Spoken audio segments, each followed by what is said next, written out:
Good afternoon, everyone. All right, we've got a Holden VE come in today. This comes from TikTok follower Rob, top bloke. It's had a bunch of issues. It's been ongoing. It's been through a few different people to get it sorted.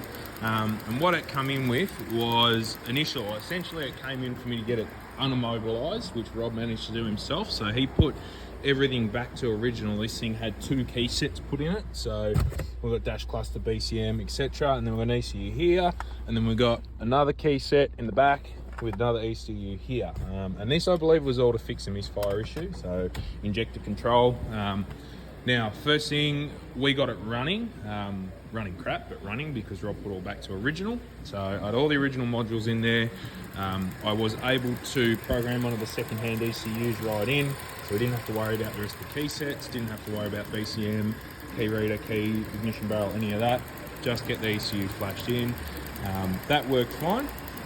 Car started, and I'll show you some pictures of what we had. So the Commodore still running over there, no misfires. This is what we started with the old ECU.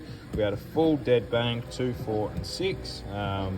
No injector control whatsoever.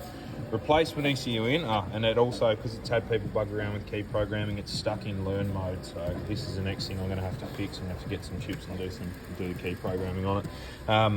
New ECU in. We had a dead miss on cylinder 4, no cylinder 2 and cylinder 6.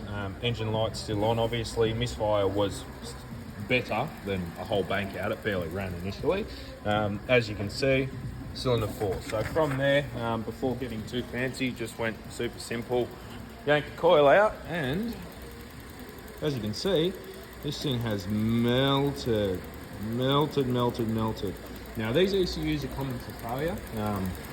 They are very common, but I dare say this coil would have been what pulled down the coil drive or injector drive. Sorry, I misspoke. I dare say this coil may have been what pulled down the driver in that ECU. I didn't check if we had ignition control on that side. I just assumed that we had no injector control, but we can open the old one up if we feel like it and have a look. But as you can see, this thing is toast. It's actually swollen up as well. It's completely broken apart and melted around there, and then as you can see right at the top of the coil, she's already melted too. So no go. Second-hand coil, I kept them on the shelf just to swap for testing. Smack that in there. That's about 20 minutes in, idling up to temp. We've got no misfires, and happy days. So this has been an interesting one. Customer went through a lot of stuff to try and get it right. The only thing that I'm left with now is this engine immobilised, refer to owner's manual, because it's stuck in learn mode for the key programming. So I'm going to have to try and get it out of learn mode. The original key works. We'll get another couple of key chips, add them in and see how we go from there. Otherwise, sorted. You don't need to fit full sets to VEs.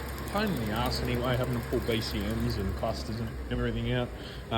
We can sort all the ECUs either remote on the bench pre-programmed, or we can program them on car, etc. So sets not needed. Any kind of VE, VF, ECU replacement, we can just do a second-hand unit, no problem.